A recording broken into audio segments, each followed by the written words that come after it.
May the words of my mouth and the meditation of our hearts be acceptable to you, O Lord, Creator, Redeemer, and Sustainer. Amen.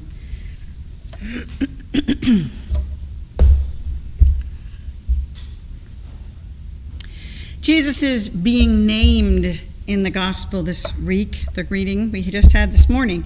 Last year, we discussed the importance of his name being Yeshua. Do you remember this? Jesus is the Greek translation of his actual Hebrew name that he was circumcised and named with. Not important, right? I mean, we all know his name is Jesus. It says so in the Bible, which was also written in Greek originally, so hence why it's Jesus in the Bible. And I'm pretty sure that if right now I started referring to God's Son every week as Yeshua, people would let me know they were upset pretty quickly. Why? Because names matter. We've been praying to Jesus, calling upon Jesus, thinking about Jesus for a long time. It's part of the identity we have for him. I'll prove it. At the name of... Thank you. All right. All hail the power of... There we go. Fairest Lord. Yep. And here's a really good one. I have decided to follow. You've got it. Yeshua doesn't really fit in those contexts, does it? We haven't, after all, decided to follow Yeshua. That's not what we think of. Though there are times when I wish we left his name alone, certainly. But everyone knew the power, wisdom, and beauty of all things Greek. Poor Yeshua. But it's not just Jesus' name that is important to us. It's our own name. How do you react, for example, when someone calls you by the wrong name? Well, I'm embarrassed to say that though I know all of the Watkins children, all four of them's names, I have misspelled Volley and Wolfie's names more times than I care to count. And they were not happy about it, as well they should not be, and now I am, I think, doing it right. Dale Carnegie says, a person is more interested in their name than in all other names on earth put together. Remember that name and call it easily, and you have paid a subtle and very effective compliment.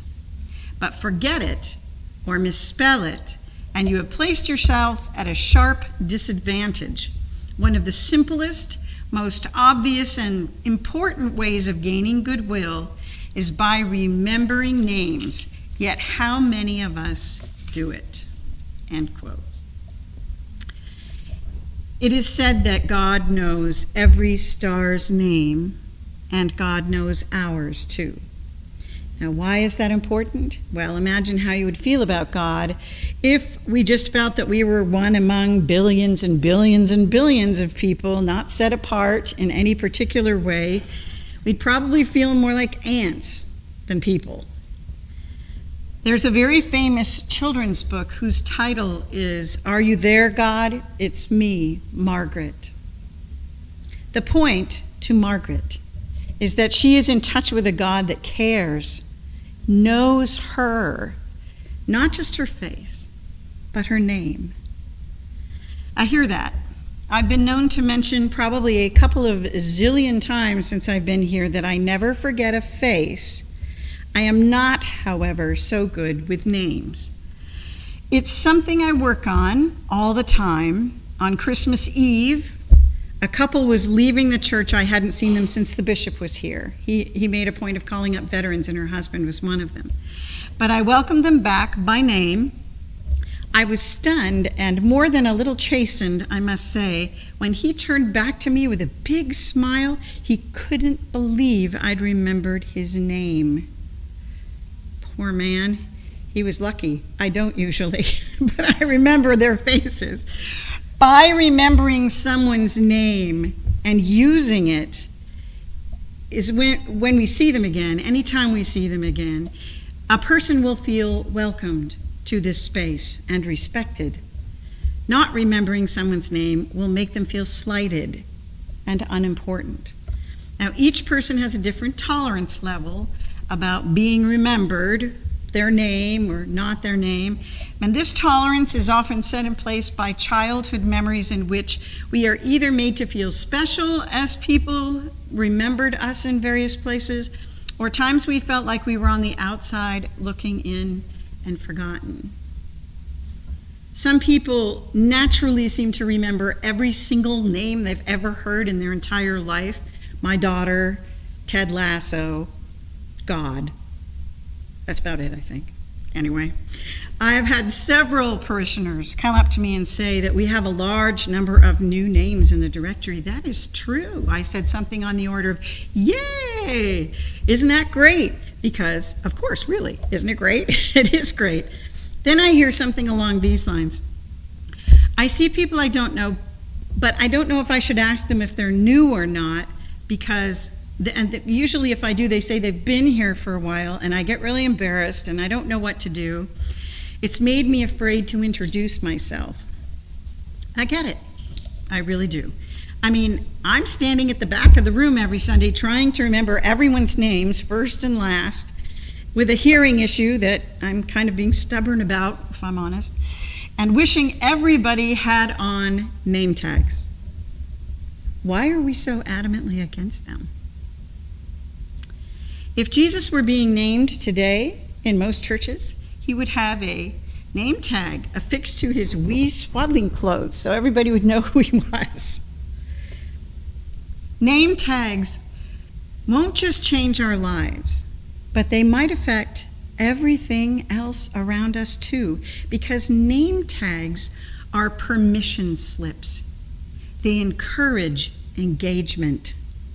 Their primary function is to personalize and humanize each person. Inviting encounters is what they do. Whether it's a fancy calligraphed number that somebody does like real special for everybody in the church, or a simple sticker that everybody just puts on and writes their names on a Sunday morning, keeping your name visible will help start conversations and build relationships. And isn't that what we're all about here at St. Thomas's? Building relationships with each other. We are in a relationship with a God who knows us by name. Can we make any less effort for those who come seeking to be found and named? Wearing a name tag is an invitation to friendliness. It's a way to open up to others and overcome our personal walls that we have around us at all times. Sigmund Freud discovered that a person's name is the single thing in human memory most forgotten. Isn't that amazing? So wearing a name tag means one less thing people have to worry about forgetting, right? So as we celebrate the naming of Yeshua, Jesus, let's start 2023 committed to celebrating our names. 2023 is a great time to start the name tag tradition again. Amen.